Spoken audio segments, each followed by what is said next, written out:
alguma coisa aconteceu domingo passado que não gravou. Eu pensei que eu tivesse colocado para gravar, mas não gravou. E o pastor Arthur, depois de tudo que aconteceu, falou: eu acho é bom que não gravou. Tava tão difícil. Mas vamos cantar da Igreja do Fundamento, que tem alguma coisa a ver com o que nós estamos fazendo. E eu vou compartilhar. Vou colocar todo mundo mudo para todo mundo poder cantar à vontade, sem atrapalhar os demais. E vou compartilhar a minha tela.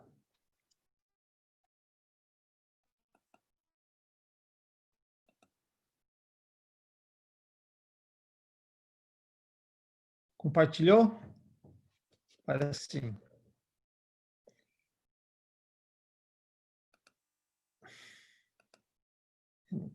Tá bom, vamos cantar.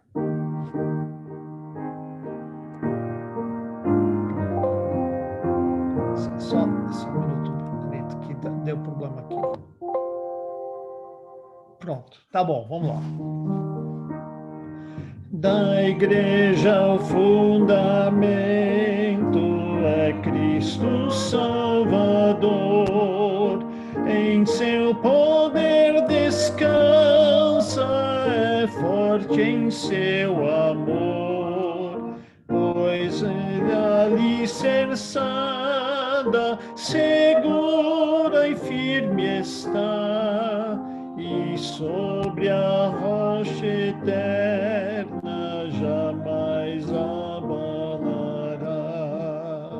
A pedra preciosa que Deus predestinou sustenta pedras vivas que a graça trabalhou. E quando o monumento surgir a plena luz, a glória de Cristo celebra o Rei Jesus. Em meio aos sofrimentos que ele vai enfrentar, espera a Igreja Santa um dia triunfar, pois a visão gloriosa enfim se cumprirá, e a Igreja vitoriosa em paz repousará. Parece que foi tirado do próprio texto, né? Que nós estávamos cantando e estamos estudando, e agora eu quero desmudar todo mundo e alguma coisa aconteceu que não consigo mais.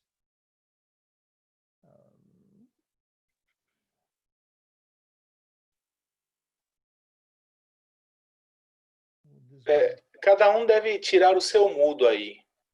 É possível. Pronto. Pronto, Mafra. Cadê a Damares? Tira o mudo, Damares. Janaína, José Aldo, tira o mudo aí no celular para a gente poder conversar. Só a irmã Marina que acho que não consegue, pastor.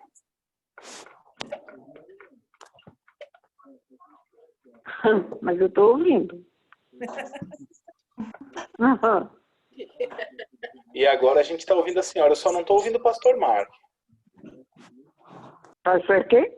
Pastor Marco? Eu não estou ouvindo o pastor Marco. Também não. Bem, não. Ele tá falando? É que ele tá com tanto bigode que a gente não sabe quando ele tá falando. Oh, meu Deus. Agora, Enquanto o irmão dirigia o hino, pastor, houve um ruído muito forte. Os irmãos ouviram? Sim. Ouvi. Então, desse momento em diante, o som ficou baixíssimo. Talvez o irmão tenha que entrar e sair novamente. Sair e entrar novamente. tá, eu vou te colocar como anfitrião e vou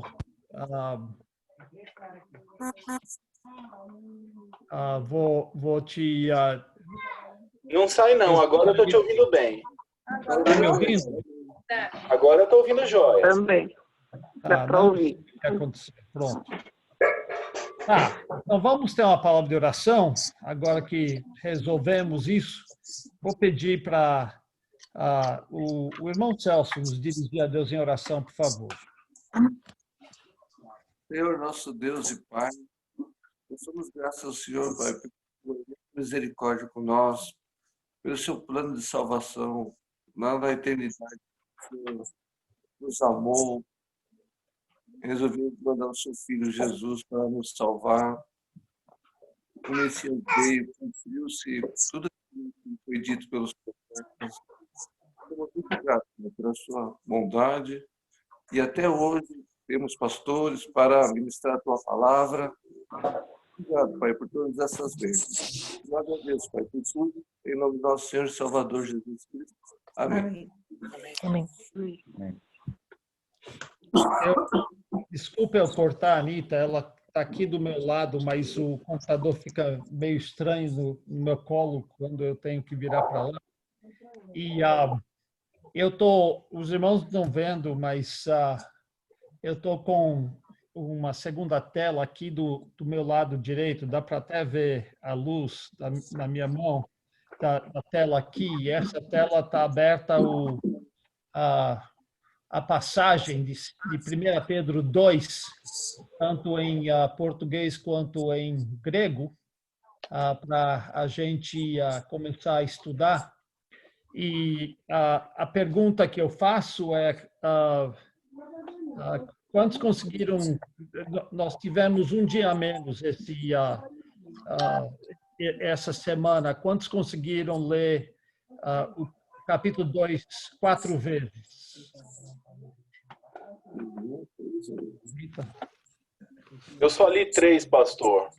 Tá Eu não li 4, não. Eu essa Li semana eu li duas. uma vez. 2 vezes. Quantos conseguiram ler o livro de 1 Pedro inteirinho, pelo menos uma vez? Li duas. 2, que bom. O primeiro Pedro eu li uma vez. Aham. Quem leu mais que uma, para de inteiro. ficar se pavoneando. Tá o quê? No capítulo Quem 2 eu leu mais li. que uma, para de ficar se pavoneando. Tá certo. Eu li várias vezes, mas essa semana não. Semana eu li uma vez, só um capítulo. Só encorajar os irmãos que a discussão fica mais gostoso quando todos nós lemos o capítulo que nós vamos estudar 4 vezes e o livro inteiro pelo menos uma vez. Essa semana nós vamos estudar o capítulo 2 e então eu li várias vezes. Eu sei que foram mais que 4, mas eu perdi a conta. Acho que eu li todos os dias e é bom porque quanto mais a gente lê, mais fixa, né? O tchan desse estudo é que todos nós estamos estudando e lendo e aprendendo a mesma passagem das Escrituras. E quanto mais vezes a gente lê, mais vantajoso isso é. Então, vamos começar como nós fizemos semana passada. Eu vou começar com a irmã Heloísa, que está primeiro aqui. Lê o primeiro versículo.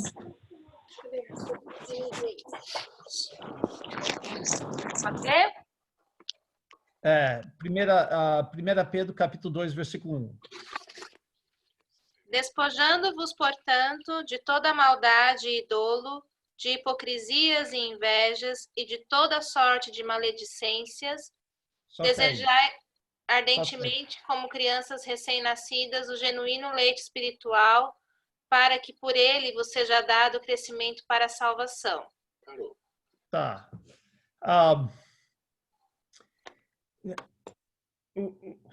Alguém tem algum comentário sobre o versículo 1?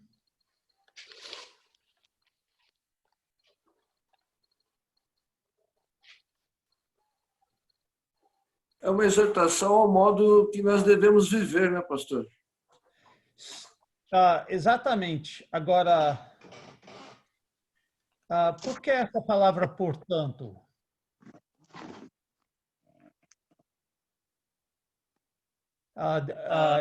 Ele diz, despojando-vos, portanto. É porque é a continuação do que está no capítulo 1. Tendo Sim. purificado a vossa alma pela vossa obediência à verdade, tendo em vista o amor fraternal não fingido, amai-vos de coração uns aos outros, pois fosse regenerados não de semente corruptível, mas de incorruptível, mediante a palavra de Deus, a qual é viva e permanente. Pois toda a carne é como a erva, e a sua glória é como a flor da erva. Seca-se a erva e cai a sua flor, a palavra do Senhor, porém, permanece eternamente. Ora, essa é a palavra que vos foi evangelizada. Despojando-vos, portanto, ou seja, é uma continuação, né? Sim, particularmente uma continuação do versículo 22. Está percebendo que no versículo 23 ele dá um desvio, né? Onde ele fala que ele dá um motivo. Nós fomos regenerados, mas no versículo 22 ele diz: tendo purificado a vossa alma pela vossa obediência à verdade, tendo em vista o amor fraternal, não fingido, amai-vos de coração uns aos outros ardentemente, despojando-vos, portanto, e nota que as coisas das quais nós precisamos nos despojar são coisas que têm a ver com o amor fraternal, tá vendo? Tá percebendo isso? De toda maldade, dolo é o quê? Alguém sabe? Engano. Engano. Hipocrisias, nota que é plural. Invejas e toda sorte de maledicências. Agora, maledicências pode ser falar mal dos outros, mas pode ser também simplesmente falar uma coisa indevida, que não deveríamos falar. Mas uma dica, quando você vê um portanto, você precisa tentar descobrir por que esse portanto está aí, porque está fazendo alguma ligação lógica com o que foi escrito antes. O Kevin já está querendo ler?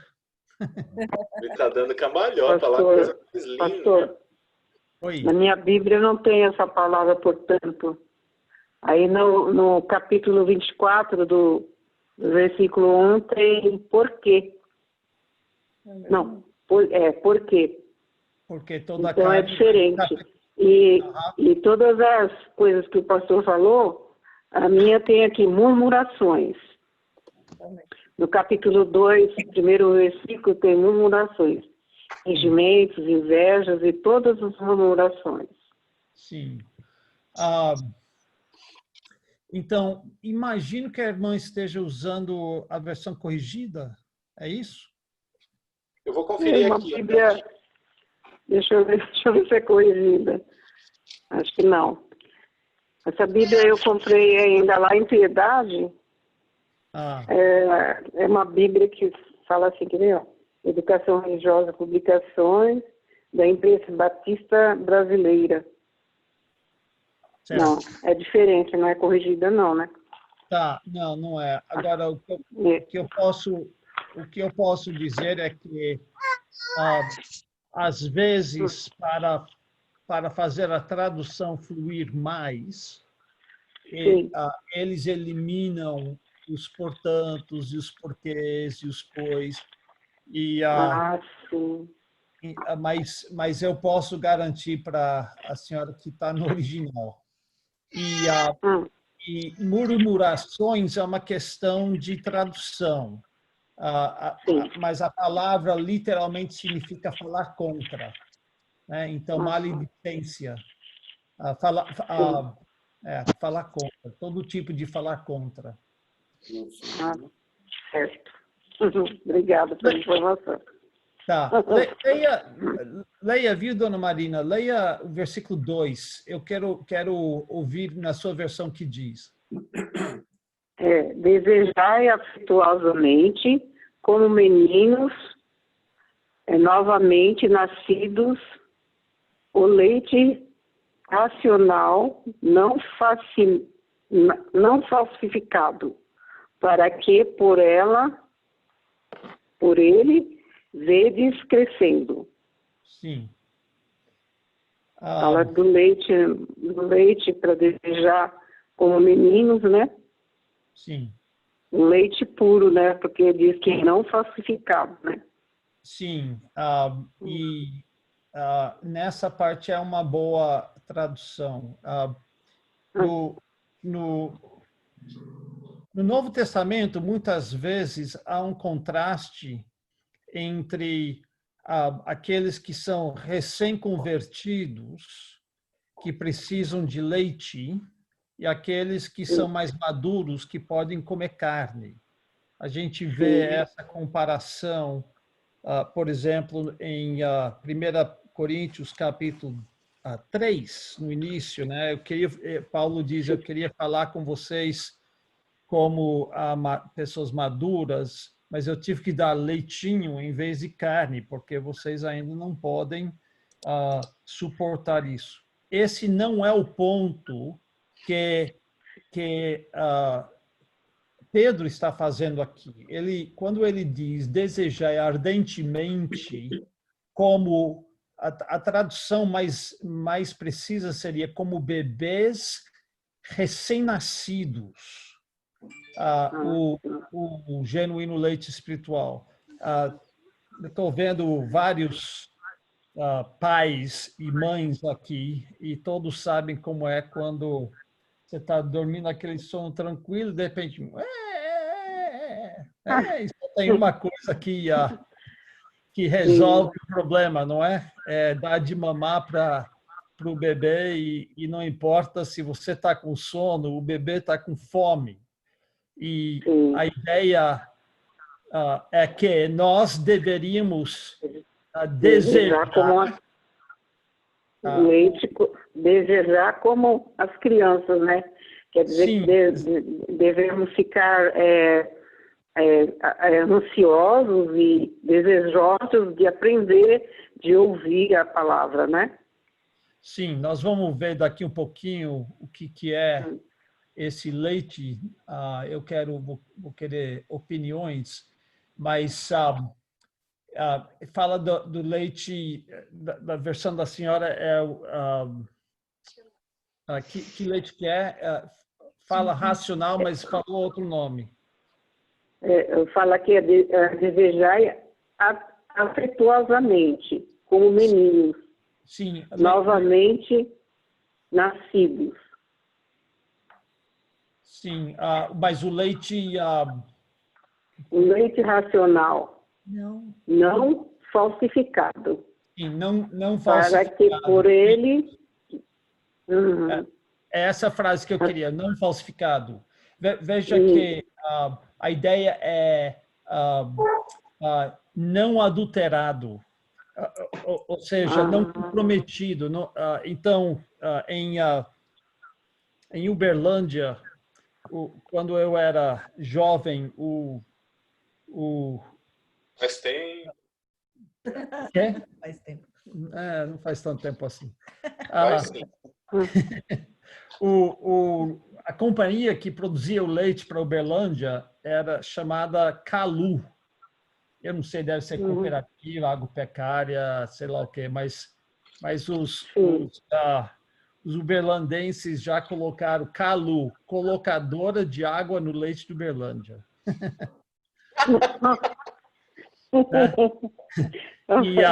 E nós temos que ter certeza que o leite que nós estamos desejando não tem água no meio, né? Essa é a ideia, né? Que que pode ser um leite fraquinho, que adulterado com água, e assim não faz tudo. Nós precisamos desejar o leite puro.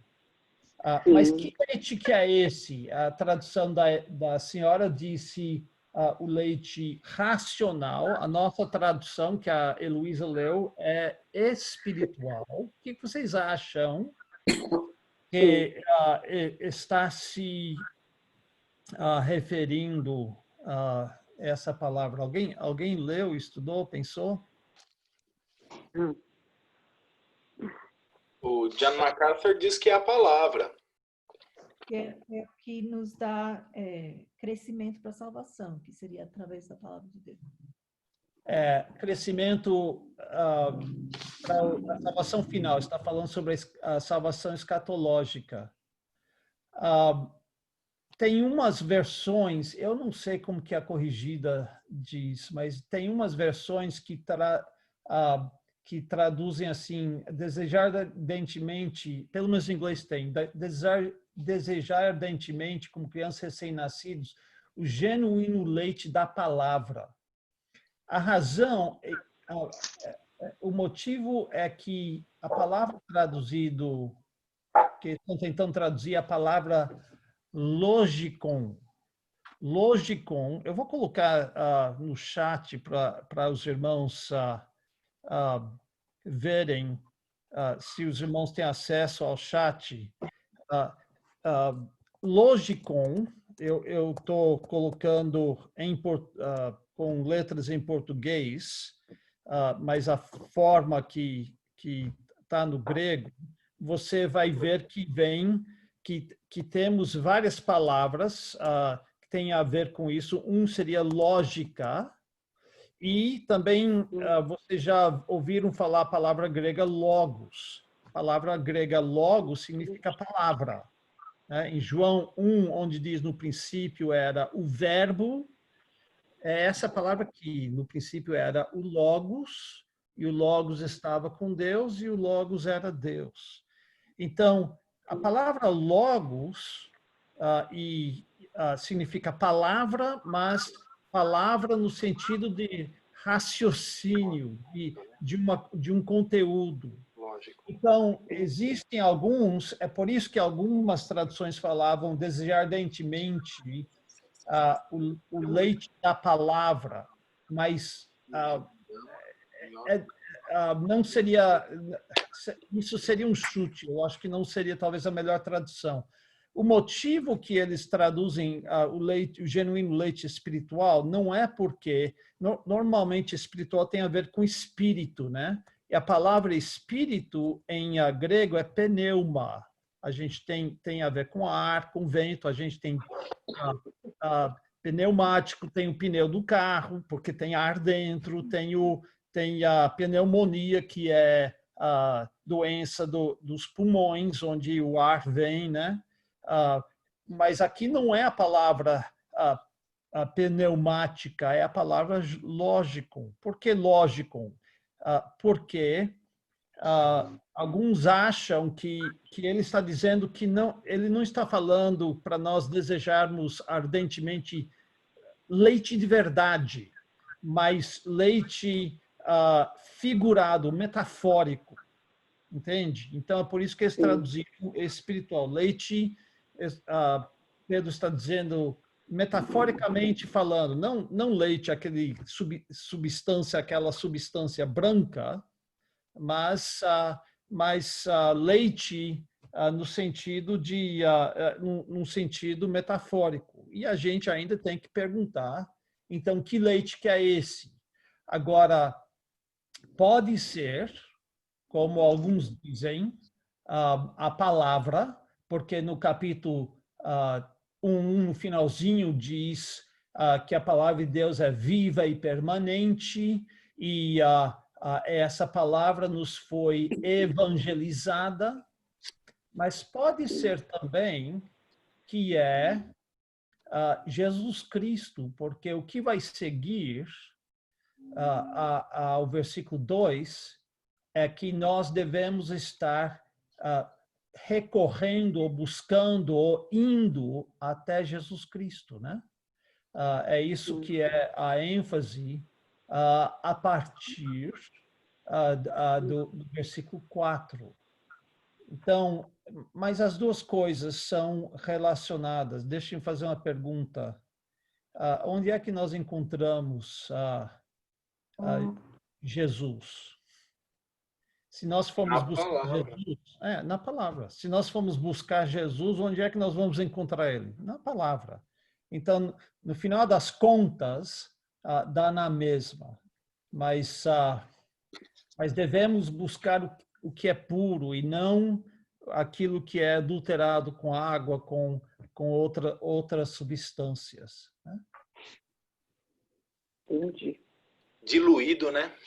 Diluído, exatamente. Pastor, versículo 3. Se é que já tendes a experiência de que o Senhor é bondoso. Isso é uma referência à salvação. Sim, mas há uma passagem da Escritura. Provar e ver que o Senhor é bom. Provar e ver que o Senhor é bom. Vem de que salmo? 34. Ótimo, 34, versículo 8. Provar e ver que o Senhor é bom. Não sei por que traduziram bondoso. Porque o que ele está dizendo aí, se é que já tendes a experiência de que o Senhor é bom. E nós que cremos em Jesus Cristo e somos salvos, temos essa experiência. Alguma pergunta até aí? Deu para entender. Irmão Aldo, que é... bem, eu estou pulando minha esposa. Anita, leia o versículo 4. Aqui, ó. Chegando-vos para ele, a pedra que vive, rejeitada sim pelos homens, mas para com Deus eleita e preciosa.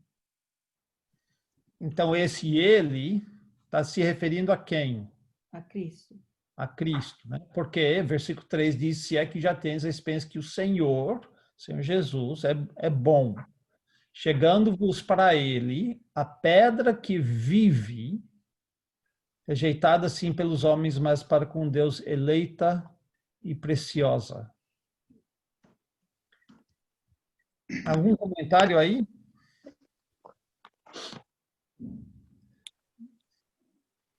E por que é que Pedro chama Jesus de pedra que vive?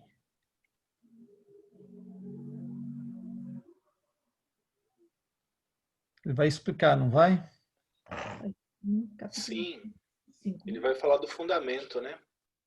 Sim, ele vai citar algumas passagens a partir do versículo 5. Então, irmão Aldo, leia o versículo 5.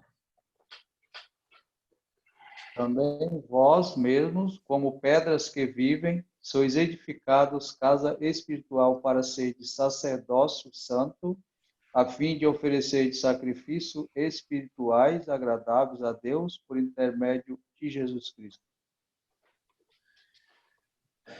O que ele está descrevendo aqui? Jesus é a pedra que vive, nós somos pedras espirituais que chegam a ele para sermos uma edificação. Do que ele está se referindo aqui?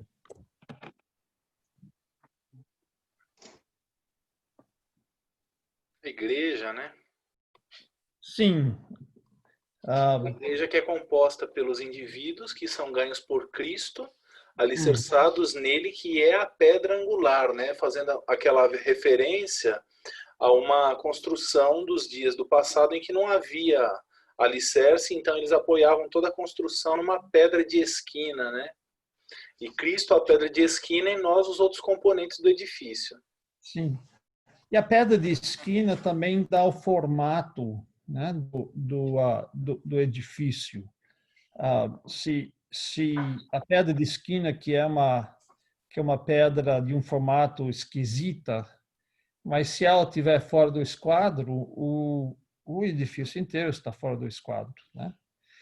Você sempre começa a parede de um edifício, edificando o edifício, depois de colocar o alicerce, você sempre começa com o canto, para dar o formato certo. Meu pai construiu uma igreja em São José do Rio Preto e o pai do pastor Jota esteve aí visitando, e meu pai, tudo cheio de orgulho, disse para ele: o que você acha dessa construção, dessa edificação? E o pastor Haroldo, que é o pai do pastor Jota, que tinha um olho de consultor muito, muito firme, disse: mas você não me mostrou nenhuma parede reta, estão todas tortas.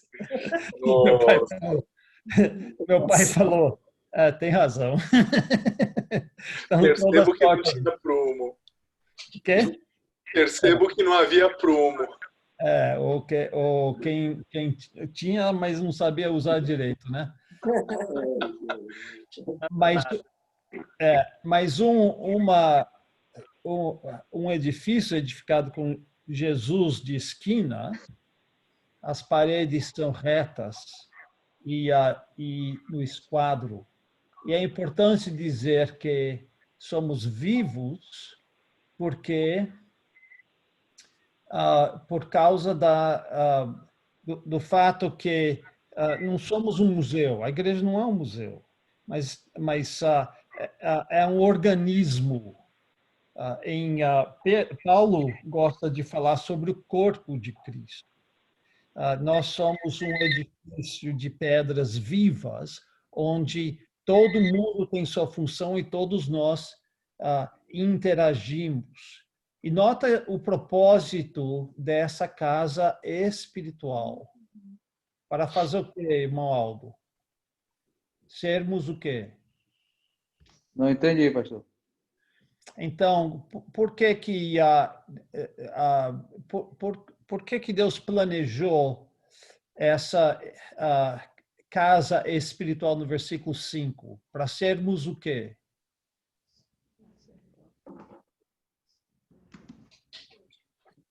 Só olhar no versículo 5.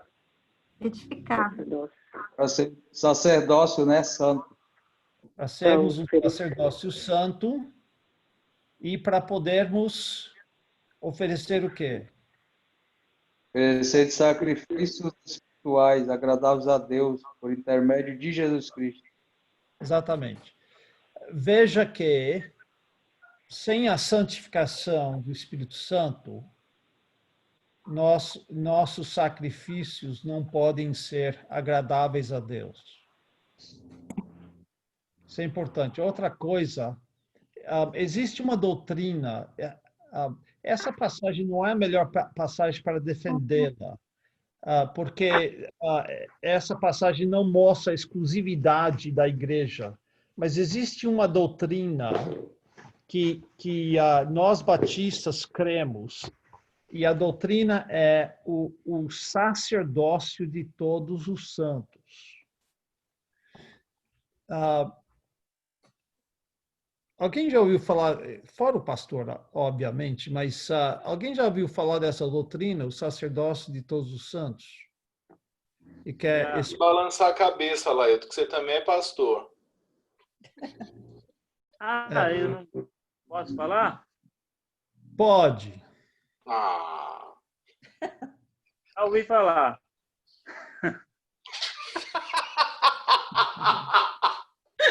Mas alguém já ouviu falar dessa doutrina?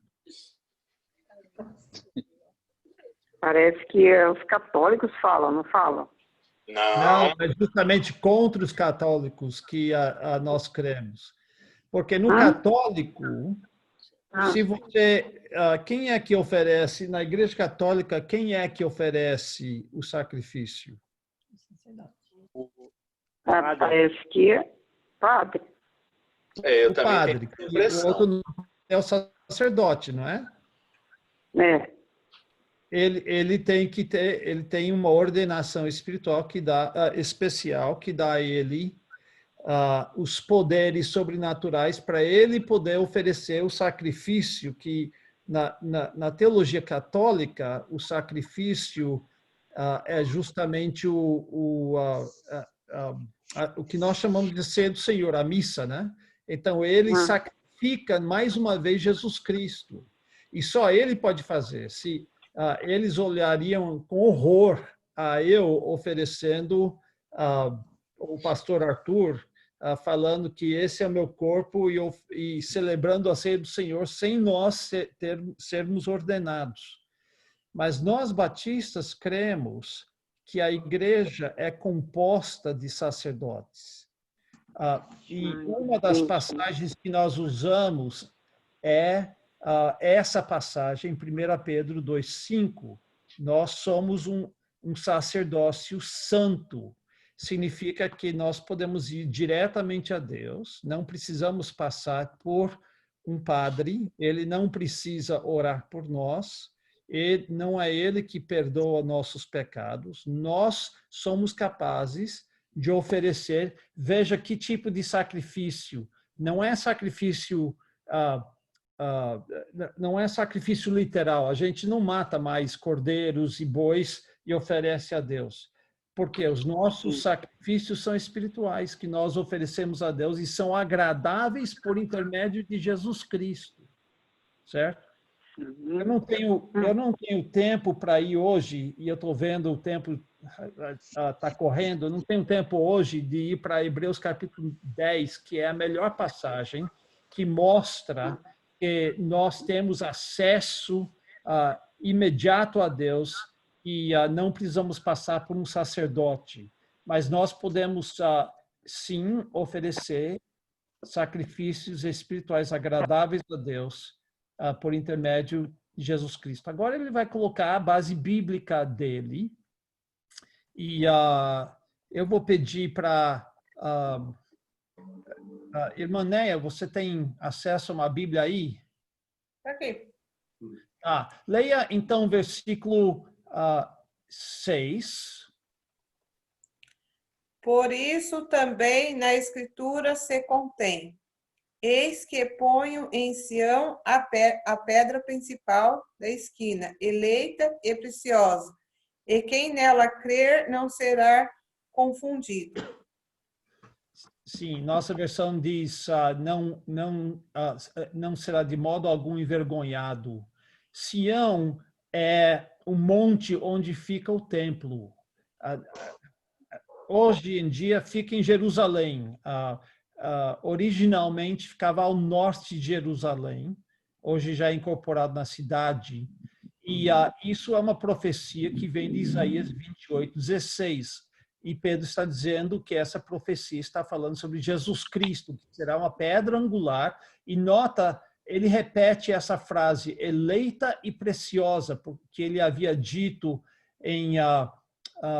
no versículo 4, chegando-vos para ele a pedra que vive rejeitada, sim, pelos homens, mas para com Deus eleita e preciosa. De onde ele tirou isso no versículo 4? Ele tirou isso dessa passagem em Isaías 28. E nota que Isaías diz que quem crer... Interessante o que você faz com a pedra. Normalmente você não crê numa pedra, mas a ideia é que você vai apoiar ou confiar nessa pedra, e se você confiar nele, você não vai passar vergonha. Versículo 7, irmão Celso. E assim para vós, os que credes, é a preciosidade, mas para os descrentes, a pedra que os edificadores rejeitaram. Esta foi posta como a principal da esquina. E versículo 8. Como uma pedra de tropeço e rocha de escândalo, porque tropeçam na palavra, sendo desobedientes para o que também foram destinados. Sim. Nota essa frase no versículo 7. Para vós outros, portanto, os que credes, é a preciosidade. que ele está dizendo aí? O que vocês acham que ele está dizendo aí? Tem gente muito quieta. Todo mundo participar. Quê? Jesus Cristo é precioso para nós. É exatamente isso. Ele está dizendo que nós que cremos percebemos quão precioso é Jesus. Amém. Mas os descrentes não. Os que não creem não percebem isso. É verdade. Provai e vede que o Senhor é bom. Não é isso? É só quando você prova, só quando você coloca ele na boca, só quando você saboreia ele, que você percebe que ele é bom, que ele é precioso. Em outras palavras, o cristianismo não é uma mera filosofia, é conhecer uma pessoa. Mas os que não creem, os descrentes, ele é o quê? A pedra que os construtores rejeitaram. E aqui ele está citando Salmo 118, 22. Mais tarde ele vai citar Isaías 8, de 14 a 15, né? Pedra de tropeço e rocha de ofensa.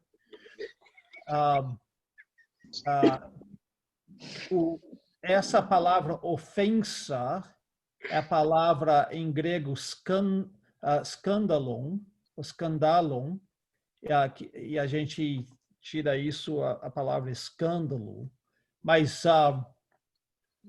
um escândalo era aquele gatilho que você colocava numa arapuca, para que quando eu vi a coisa mais engraçada, o outro dia estava olhando um site de videocassetadas, e nos Estados Unidos um dos grandes problemas são os esquilos que moram nas árvores, e você tenta plantar um jardim, eles comem tudo, né? Então alguém desenvolveu uma espécie de arapuca onde o esquilo monta em cima, né, atrás de uma comida, alguma coisa, e é uma espécie de estilingue, e o esquilo voa longe, pum, voa, né? E era muito engraçado. E bem nessa hora, um amigo meu lá dos Estados Unidos falou: o que eu faço? Eu tinha umas plantas nascendo que eu queria... E eu odeio esquilos porque eles comeram tudo. Aí eu achei um outro site que tinha um monte dessas arapucas, alguns com estilingue, que o esquilo entrava lá dentro, depois ele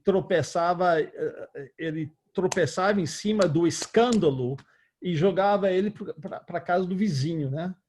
Eu imagino que eles não se machucam tão fácil assim, mas que foi muito engraçado ver esquilo voar longe, né? E essa é a ideia que para o descrente, em vez de edificar e depender e confiar em cima da pedra, em vez de se apoiar em cima dessa pedra, ele tropeça em cima. E que é uma espécie de gatilho que faz com que ele se perde.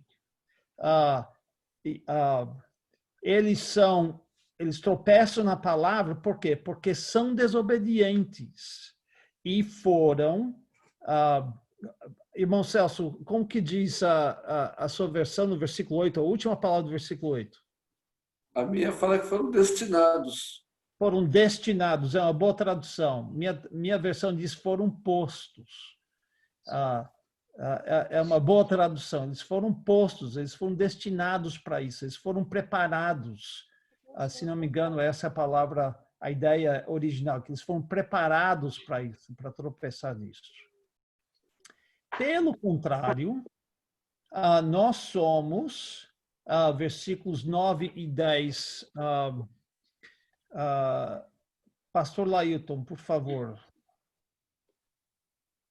Vós, porém, sois raça eleita, sacerdócio real, nação santa, povo de propriedade exclusiva de Deus, a fim de proclamardes as virtudes daquele que vos chamou das trevas para a sua maravilhosa luz.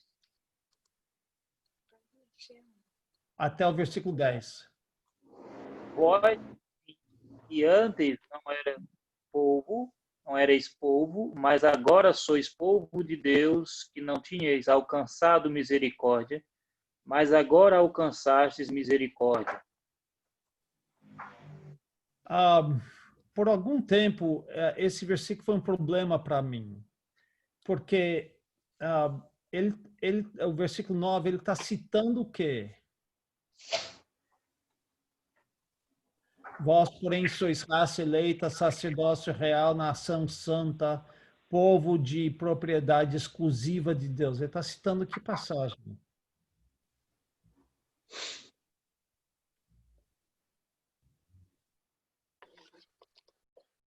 Ninguém sabe? Ninguém lembra? Povo de Israel? Deuteronômio 10, 15, né? Povo de Israel.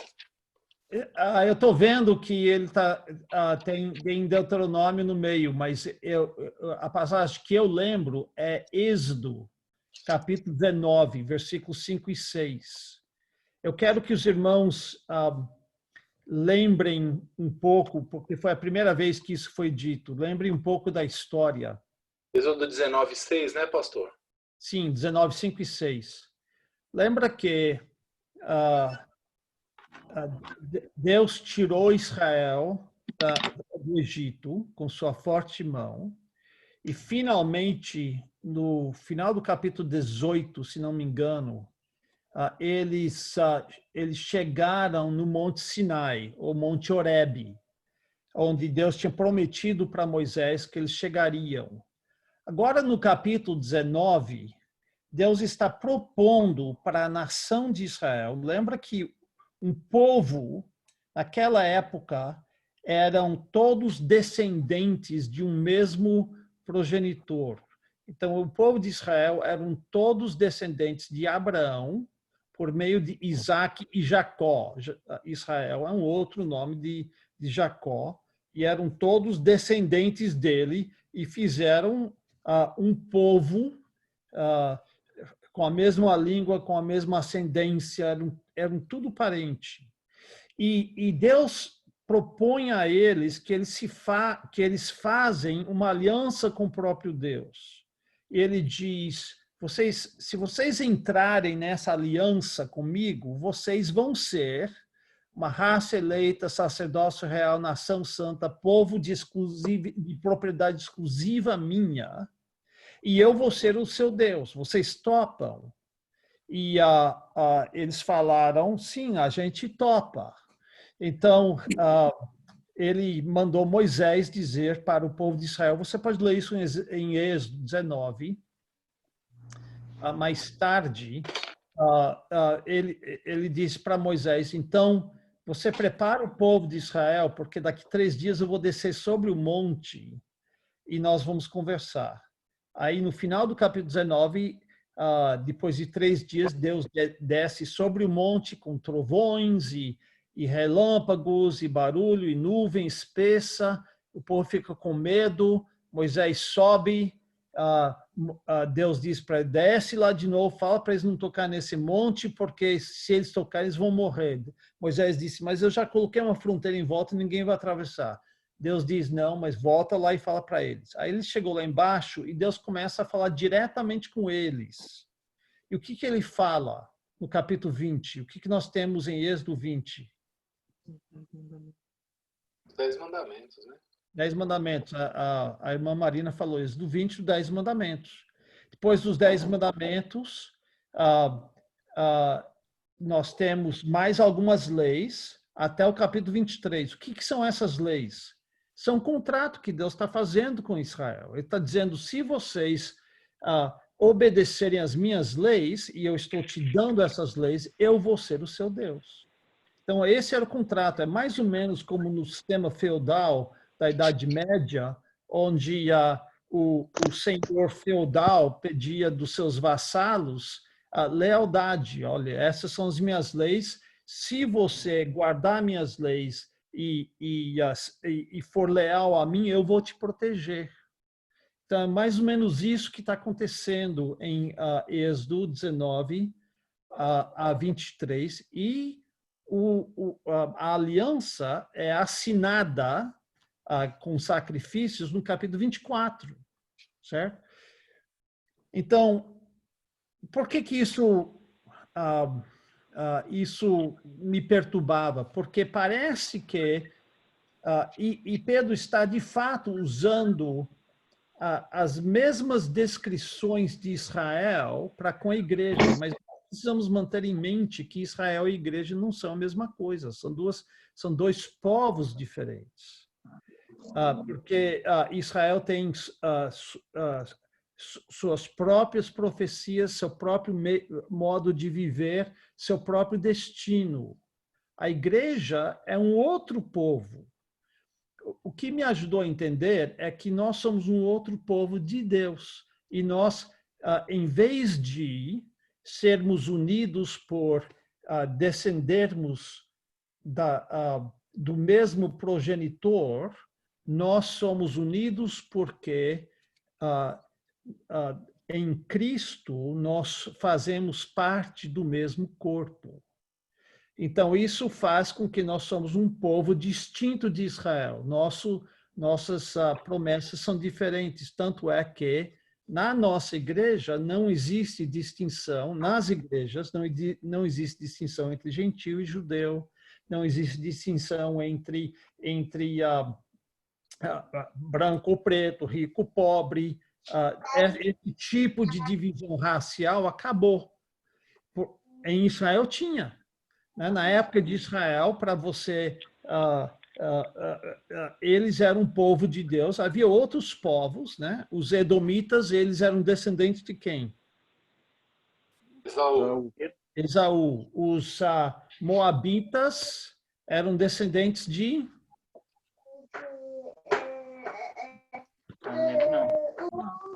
Moabe, que era filho de Ló.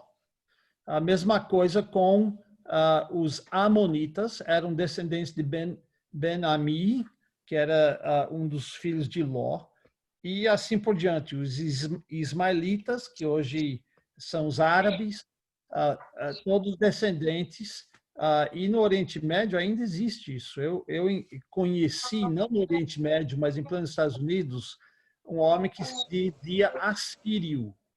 Ele é descendente daquele povo lá de Nínive, do Oriente Médio. Pois bem, o que acontece aqui? É que os edomitas são um povo, mas eles não são um povo de Deus. Os egípcios são um povo, mas não são um povo de Deus. Os sírios, os amonitas, os moabitas, todos eles são povos, mas não são um povo de Deus. Israel, sim, foi um povo de Deus, e na nossa época, nós também somos um povo de Deus, e nós temos em comum isso. Somos raça eleita, sacerdócio santo, sacerdócio real, nação santa, povo de propriedade exclusiva de Deus.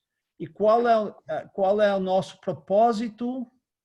Para proclamardes as virtudes ou a fama, as coisas boas daquele que nos chamou das trevas para a sua maravilhosa luz. Interessante que essa palavra maravilhosa é a palavra usada muitas vezes para falar de maravilhas ou milagres.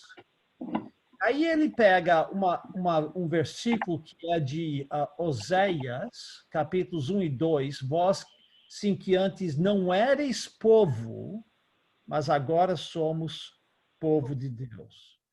Lembra que ele está pegando um versículo de Oséias e aplicando para nós. Porque antes da vinda de Jesus Cristo, Efésios diz que a gente estava do lado de fora. Mas quando Jesus Cristo veio, ele fez um novo povo, que é a igreja. Ele diz que nós não tínhamos alcançado misericórdia. Misericórdia não é uma coisa que você se alcança, é uma coisa que você recebe.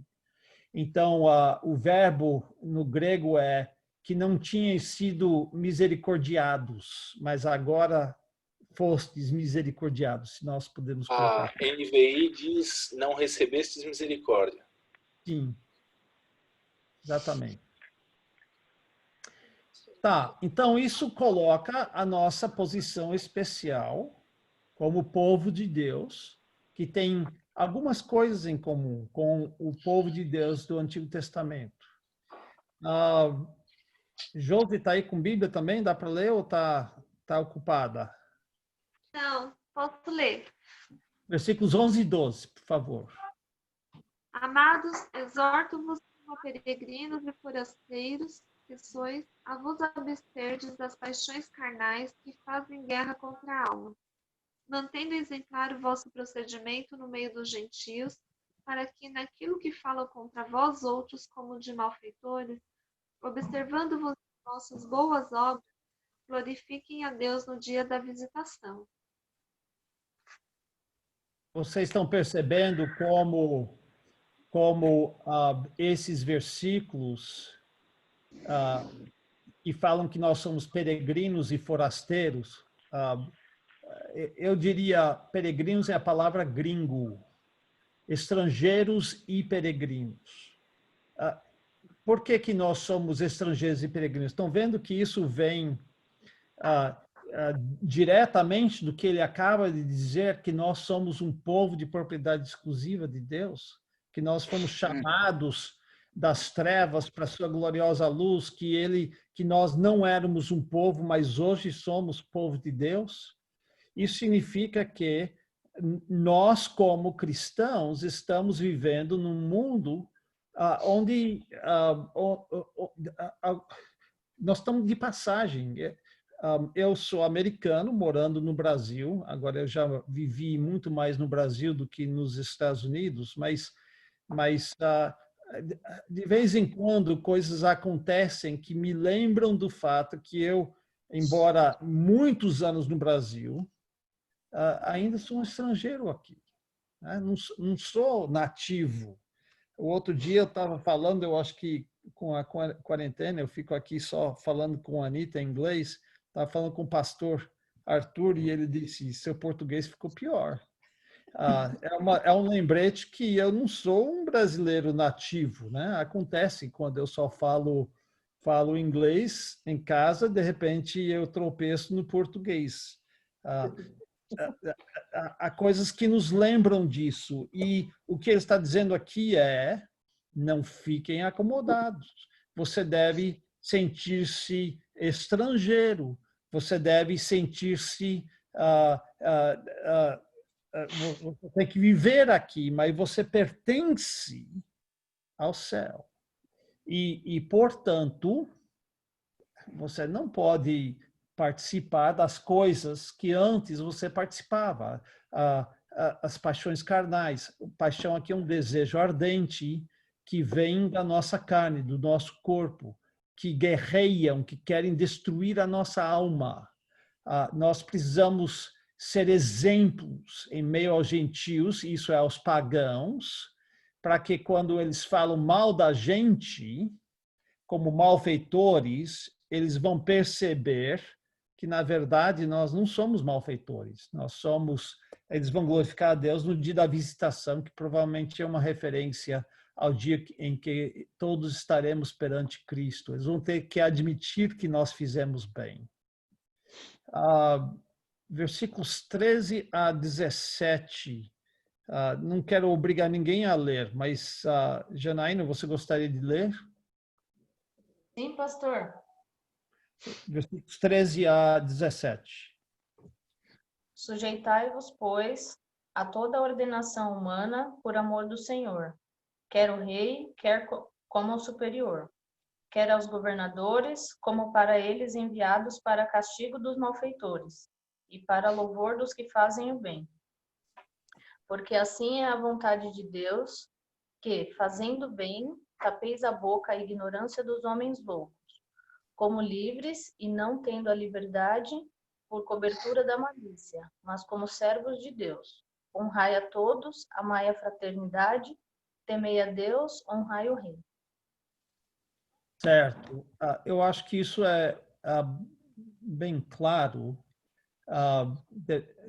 Quando ele está falando submetermos ou sujeitai-vos a toda instituição humana, Nota que o motivo não é porque eles são bons, mas porque nós somos servos do Senhor Jesus Cristo. E o que ele está falando aqui? Ele está falando sobre as autoridades políticas. O rei ou as autoridades políticas, os governadores, os prefeitos, como naquela época, no Império Romano, todos eram subordinados ao rei, as cidades eram subdivisões do reino, né? E o propósito das autoridades é castigar os malfeitores e louvar os que praticam bem. O que eu diria é o seguinte, que isso não fez... O próprio Pedro e o próprio Paulo usavam as leis daquele povo, né? Lembra que Paulo, na prisão, injustamente, disse em Filipos, você quer que eu vá embora assim, sem nada assim? Como assim? Eu sou cidadão romano, você não tem o direito de me tratar dessa forma. Então, ele não está dizendo que a gente tem que engolir quando o governo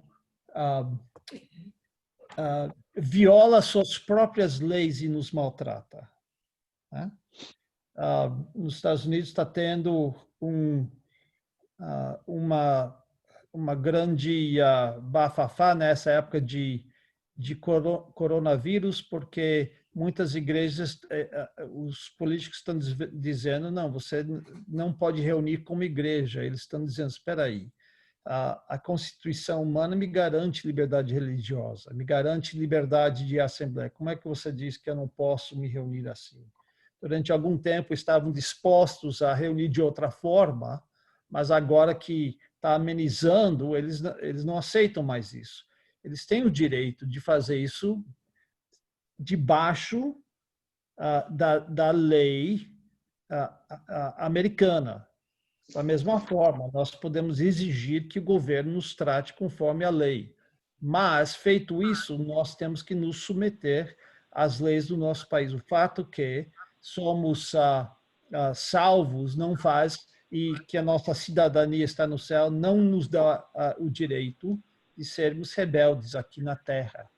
E ele diz que nós somos livres, mas não devemos usar a liberdade. A minha versão diz pretexto. A Janaína, sua versão disse outra coisa, isso no versículo 16. Por cobertura, não é? Por cobertura da malícia, mas como servos. Sim. Em outras palavras, a palavra no original é véu. Não deve usar a liberdade como véu, como disfarce, para você praticar o mal. Nós somos livres em Cristo, mas uma coisa que as Escrituras falam repetidas vezes é que nós não devemos usar nossa liberdade para fazer o mal, para prejudicar nosso irmão, como pretexto de vivermos corruptos, mas nós somos aqui de servos de Deus, mas a palavra é escravos, nós somos escravos de Deus. Só porque você é livre em relação à lei, livre em outros termos, não significa que você pode viver como você quer. E aí ele termina com o versículo 17, é uma série de quase ditados, né? Literalmente, honrai a todos, amai os irmãos, temei a Deus, honrai o rei. Seria uma tradução mais literal. E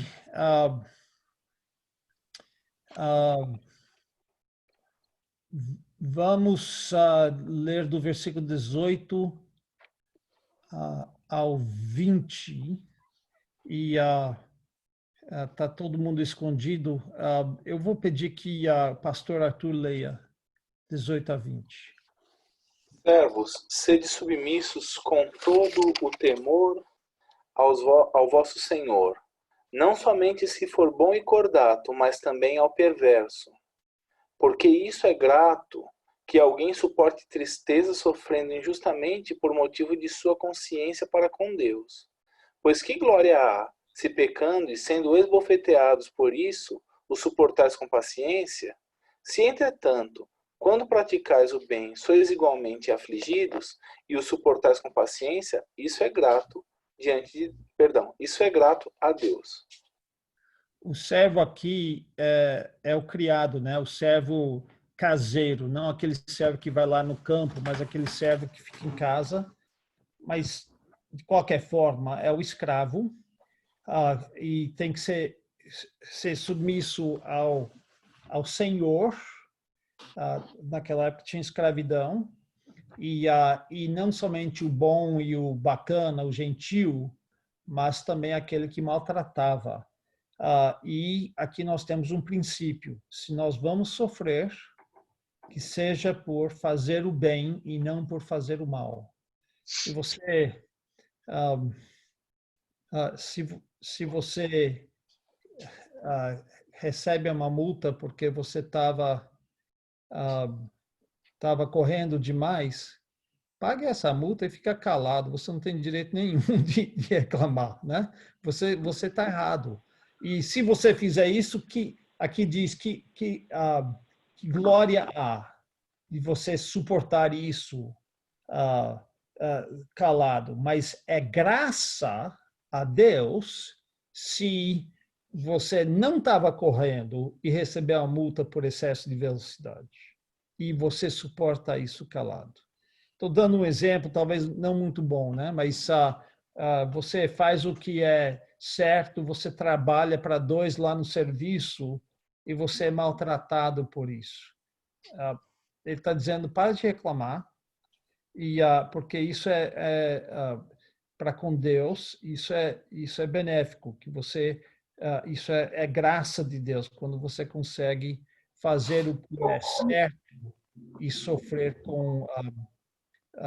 calado, com paciência. E aí ele nos dá o exemplo que devemos seguir, que é dos versículos 21 até o final do capítulo. Eu vou ler: porquanto para isso mesmo foste chamados, pois que também Cristo sofreu em vosso lugar, deixando-vos exemplo para seguirdes em seus passos, literalmente em seus rastros, o qual não cometeu pecado, nem dolo ou engano algum se achou em sua boca, pois ele, quando ultrajado, isso é, zombado, não dava o troco, não revidava com zombaria, quando maltratado, não fazia ameaças, né? Vou te pegar do lado de fora, mas entregava-se àquele que julga retamente.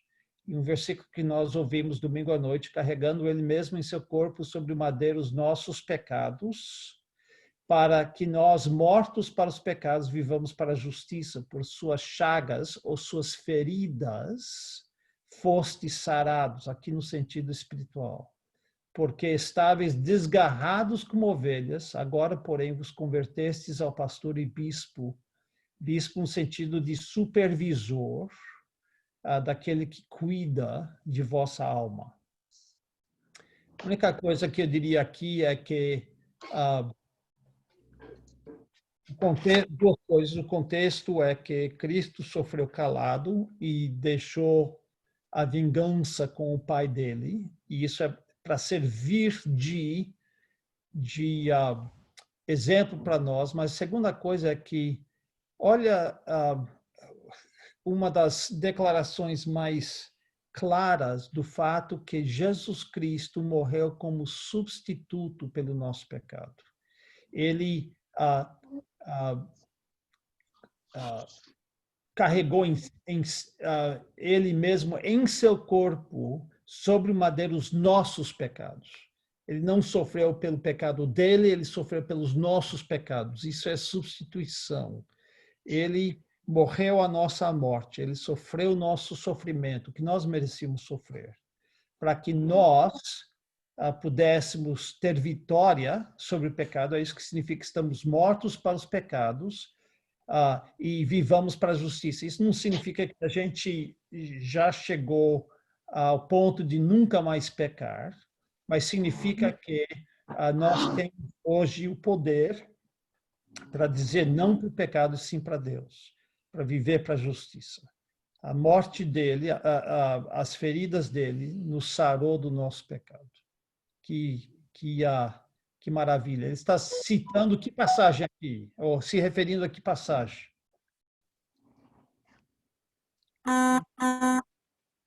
Isaías 53, exatamente. Depois os irmãos leiam. Parece que Pedro conhecia as escrituras muito bem, né? Ele citou um monte deles, né? E nós também devemos conhecer dessa mesma forma, né? Amém. Amém. Alguma pergunta, observação, comentário? Eu ainda estou aprendendo a fazer isso. Era para eu tinha em mente que a gente ia terminar 9 horas, já é 9h20. Eu estou aprendendo a não gastar tempo demais, que ainda não aprendi, então eu peço que os irmãos me tratem com paciência. E também parece que só eu que falei aqui, eu não queria ser o único falador. Talvez alguém tenha a pergunta ou alguma coisa para contribuir. Esse livro de 1 Pedro ensina muito bem para como que a gente viver, né? Ter um bom procedimento, né? Que para com Deus, porque em 2 Pedro também disse, se a gente sair das concupiscências do mundo e de ver a Deus, depois a gente voltar a servir as coisas do mundo novamente, é melhor que a gente nem tivesse conhecido. O nosso procedimento vai ser pior que o primeiro, né? Era melhor que não tivesse conhecido, né? Então, a gente tem que ter muito cuidado, estar sempre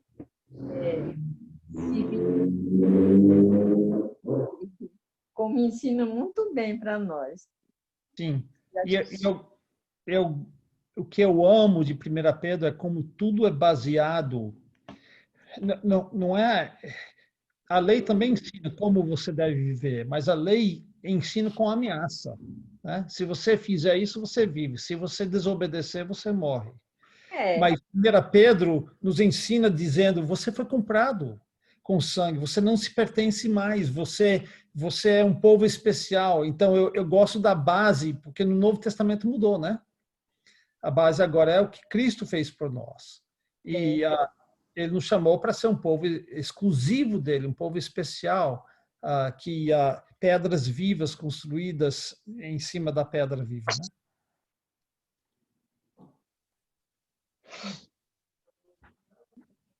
Mas realmente nos ajuda a saber como viver. Outra pergunta, observação? Nós também devemos viver em obediência, né? Sim, exatamente. Um dos ensinamentos notáveis nesse capítulo é que ele coloca por terra aquela ideia de eu sou crente, mas eu não sou besta, né? Ele está ensinando a gente passar pelo castigo mesmo não merecendo, né? Suportar mesmo sendo maltratado. Sim. Né? Não vou tolerar isso porque eu sou crente, mas não sou besta. Na verdade, é exatamente o contrário. Você deve tolerar e suportar. Não ser besta de ficar tolerando tudo, mas tolerar e suportar justamente porque você é crente. Com paciência, se alegrar. Entregando a Deus, né? Refrear a língua. Eu sou o primeiro a confessar que eu tenho, às vezes, uma língua muito aguçada. Eu sei dar o troco rapidinho. Eu preciso aprender com Jesus Cristo. Então, uma coisa que eu sei que os irmãos não conseguem fazer isso, talvez o pastor Lailton e o pastor Arthur conseguiriam, mas eu estava precisando de um motivo para retornar o meu grego e eu estou amando esse estudo porque eu estou lendo o capítulo que nós estamos estudando, estou lendo uma vez por dia em grego. E hoje é tão mais fácil porque eu vou colocar aqui para os irmãos verem a minha tela. Aqui em português e aqui em grego, mas se eu colocar, por exemplo, o cursor em cima de uma palavra, aqui embaixo me diz o que essa palavra é. Então, me dá a tradução em inglês, me dá o verbo, me dá a conjugação desse verbo, me dá tudo que eu preciso. E agora, eu tinha todas essas ferramentas que Deus me deu, que eu não tinha, era um motivo para fazer isso. E eu tá começando a voltar meu grego, porque por causa desse estudo que veio da mente do pastor Lailton, né? Vamos estudar 1 Pedro junto. Eu falei, sabe uma coisa? Vou aproveitar e vou ler um capítulo em grego todo dia, o mesmo capítulo, né? Primeiro dia o primeiro dia é tortura, porque eu estou tentando traduzir, mas na segunda ou terceira vez que a gente lê, começa a fazer mais sentido. Então, obrigado, pastor Lailton. O quê? É o Logos? É o Logos. Eu ganhei. Você tem que ser rico. Eu tenho o meu também, mas o computador pifou, tá para arrumar. Pastor, oi. O agradecimento que era para fazer hoje ou é para fazer na quinta? Na quinta, nós vamos orar na quinta. E fazer um agradecimento. Mas se tiver um agradecimento, pode compartilhar. Eu tinha escrito os 4 já, posso falar? Fala. Depois passa.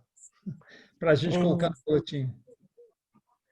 Esses são os agradecimentos que, na verdade, eu agradeço a Deus por Ele ter enviado o seu Filho, né? Uhum. Por nós. E também ter enviado o Consolador. Então, a gente não está só, né? Sim. E pela palavra de Deus, porque isso conclui que a gente realmente não está sozinho. E a forma de oração, que pela oração a gente consegue tanto agradecer a Deus, como confessar os nossos pecados e pedir ajuda, né? Sim, exatamente. E também por Jesus poder, a gente tem a oportunidade de ser resgatado quando Jesus vir, né? A gente não sabe o dia, mas pode acontecer isso, ou então quando a gente for lá no céu, com a morte. Também é uma coisa muito boa de pensar. Sim. Muito legal. Mais alguma coisa, irmãos? Não esquecendo que quinta-feira a gente volta e quinta-feira eu acho que dá para ficar em 1 hora. Hoje eu extravasei um pouco o tempo. Bom ter a participação de todos vocês. Boa noite, pastor. Deus abençoe. Vocês também. Boa noite. Boa noite, irmão. Boa noite. É muito bom. Que bom. Deus abençoe a todos. Amém. Tchau.